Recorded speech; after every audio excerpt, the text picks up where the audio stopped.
అర్ధరాత్రి మెలకువ వస్తుందా? నైట్ హాయిగా నిద్రపోవాలంటే ఈ టిప్స్ పాటిస్తే చాలట. మధ్యరాత్రి నిద్ర రాక ఇబ్బంది పడుతున్నారా? ఈ సింపుల్ చిట్కాలు పాటిస్తే అంతా set. How to sleep after sleepless night. మనలో కొంతమందికి మధ్యరాత్రి మెలకువ వచ్చేస్తుంటుంది. ఇక ఆ తర్వాత ఎంత ప్రయత్నించినా అస్సలు నిద్ర పట్టక ఇబ్బంది పడుతుంటారు. ఫలితంగా నిద్రలేమితో ఒత్తిడి, చిరాకు ఆవహించి మరుసటి రోజు కూడా ఏ పనిపైనా దృష్టి పెట్టలేకపోతుంటారు. ఈ నేపథ్యంలోనే మధ్యరాత్రి మెలకువ వచ్చినా తిరిగి త్వరగా నిద్రపోవాలంటే ఈ సింపుల్ చిట్కాలు పాటించాలని నిపుణులు సూచిస్తున్నారు. అవేంటో ఇప్పుడు తెలుసుకుందాం. తక్కువ లైటింగు. కొంతమందికి గదిలోని లైట్లన్నీ ఆర్పేస్తేనే నిద్ర పడుతుంటుంది. మీకు అలవాటు ఉంటే బెడ్రూమ్లో సాధ్యమైనంత తక్కువ లైటింగ్ ఉండేలా చూసుకోవాలని నిపుణులు చెబుతున్నారు. ఫలితంగా సులభంగా నిద్ర పడుతుందని, అలాగే మధ్యరాత్రి మెలకువ వచ్చే అవకాశాలు తక్కువగా ఉంటాయని అంటున్నారు. లెక్క పెట్టకండి. ఒకవేళ మధ్యరాత్రి మెలకువ వచ్చినప్పుడు పదే పదే గడియారంలో సమయం చూసుకోకుండా అలాగే నిద్రపోవాలని అంటున్నారు. ఇలా అస్తమానం సమయం చూసుకుంటూ ఉంటే ఒత్తిడికి గురయ్యే ప్రమాదం ఉందని, దీంతో వచ్చే నిద్ర కూడా రాకుండా పోతుందని చెబుతున్నారు. కాబట్టి ఎలాంటి ఆలోచనలు పెట్టుకోకుండా ప్రశాంతంగా కళ్ళు మూసుకొని నిద్రపోవడానికి ప్రయత్నించాలని సూచిస్తున్నారు. కాసేపు వేరే ప్రదేశంలో కొంతమంది నిద్రపోయే ముందు సంగీతం వినటం, పుస్తకాలు చదవటం వంటివి చేస్తుంటారు. ఒకవేళ మీకు మధ్యరాత్రి మెలకువ వచ్చి ఎంత ప్రయత్నించినా నిద్ర పట్టకపోతే వేరే రూమ్లోకి వెళ్ళి మనసుకు ఆహ్లాదం కలిగించే మ్యూజిక్ వినటమో లేదా పుస్తకం చదవటమో చేయాలని సూచిస్తున్నారు. ఇలా చేయటం వల్ల తిరిగి నిద్రలోకి జారుకునే అవకాశం ఉంటుందని చెబుతున్నారు.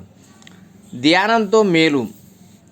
ప్రశాంతతను సొంతం చేసుకోవడానికి మనం ప్రయత్నించే కొన్ని పద్ధతులు కూడా తిరిగి నిద్ర పట్టేందుకు తోడ్పడతాయని నిపుణులు అంటున్నారు. ఉదాహరణకి గట్టిగా శ్వాస పీల్చడం, ధ్యానం, యోగా వంటి ప్రక్రియలు మానసిక ప్రశాంతతను అందించి తిరిగి నిద్రలోకి జారుకునేందుకు సహకరిస్తాయని వివరిస్తున్నారు. అలాగే ప్రతిరోజు సాయంత్రం ఓ అరగంట వ్యాయామం చేయడము మంచిదని నిపుణులు సూచిస్తున్నారు. పోషకాహారం. రాత్రి తీసుకునే భోజనం కూడా నిద్రకు కీలకమేనని నిపుణులు చెబుతున్నారు. రాత్రిపూట తేలిగ్గా జీర్ణమయ్యే పోషకాహారం తీసుకోవడం మంచిదని సలహా ఇస్తున్నారు. అలా కాకుండా కొంతమంది డైటింగ్ పేరుతో ఆహారం తినడం మానేస్తుండగా మరికొందరు మరీ తక్కువగా తీసుకుంటారు. ఇలాంటి వాళ్లకు నిద్ర సరిగ్గా పట్టక మధ్యరాత్రి ఆకలేస్తుంటుందని వివరిస్తున్నారు. దీనివల్ల మరుసటి రోజంతా చిరాగ్గా ఉంటుందని తెలిపారు. కాబట్టి రాత్రి పడుకునే ముందు చక్కటి పోషకాహారం తీసుకోవడం మంచిదని సూచిస్తున్నారు. ఇంకా కాఫీ తాగడం వల్ల కూడా సరిగ్గా నిద్ర పట్టదని 2013లో స్లీప్ మెడిసిన్ రివ్యూస్ జర్నల్లో ప్రచురితమైన the effects of caffeine on sleep అధ్యయనంలో తేలింది. కునుకు ఓకే. కొంతమంది ఇంట్లో ఉండేవారు మధ్యాహ్నం భోజనం చేశాక 2-3 గంటలు హాయిగా నిద్రపోతుంటారు. ఇలా పగలంతా హాయిగా నిద్రపోతే రాత్రి నిద్ర పట్టదని నిపుణులు చెబుతున్నారు. కాబట్టి పగలు గంటల తరబడి పడుకోవడం మంచిది కాదని సూచిస్తున్నారు.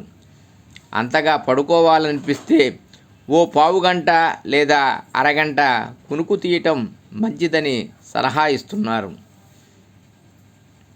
అలాంటి సినిమాలు వద్దు. కొంతమందికి హర్రర్ సినిమాలు చూడటానికి చాలా ఆసక్తి చూపిస్తుంటారు. అయితే చూసేటప్పుడు బాగానే ఉన్నా మధ్యరాత్రి మెలకు వచ్చినప్పుడు అసలు సమస్య మొదలవుతుంది. ఆ సినిమాలో ఉన్న కొన్ని భయంకరమైన సీన్స్ మెలకువ రాగానే గుర్తొస్తుంటాయి. కాబట్టి సాధ్యమైనంత వరకు పడుకునే ముందు ఇలాంటి సినిమాలు చూడకపోవడమే మంచిదని అంటున్నారు. అంతగా చూడాలనిపిస్తే మనసుకు ప్రశాంతతను, ఆహ్లాదాన్ని అందించే సినిమాలు చూడటం ఉత్తమమని సూచిస్తున్నారు. అయితే మధ్యరాత్రి మెలకువ రావటం, తిరిగి నిద్ర పట్టకపోవటం వంటి సమస్యలు ఎప్పుడో ఒకసారి ఎదురైతే పెద్దగా ఆందోళన చెందాల్సిన అవసరం లేదు. కానీ తరచూ ఇదే ధోరణి కనిపిస్తే మాత్రం నిర్లక్ష్యం చేయకుండా డాక్టర్ని సంప్రదించడం మంచిదని నిపుణులు సూచిస్తున్నారు. ఫలితంగా మీ నిద్రలేమికి అసలు కారణం ఏంటో పరిశీలించి దాన్ని బట్టి వైద్యులు తగిన చికిత్స అందిస్తారని వివరిస్తున్నారు. సర్వే జనా సుఖినో భవంతు. ఓం నమః శివాయ. ఓం నమః శివాయ.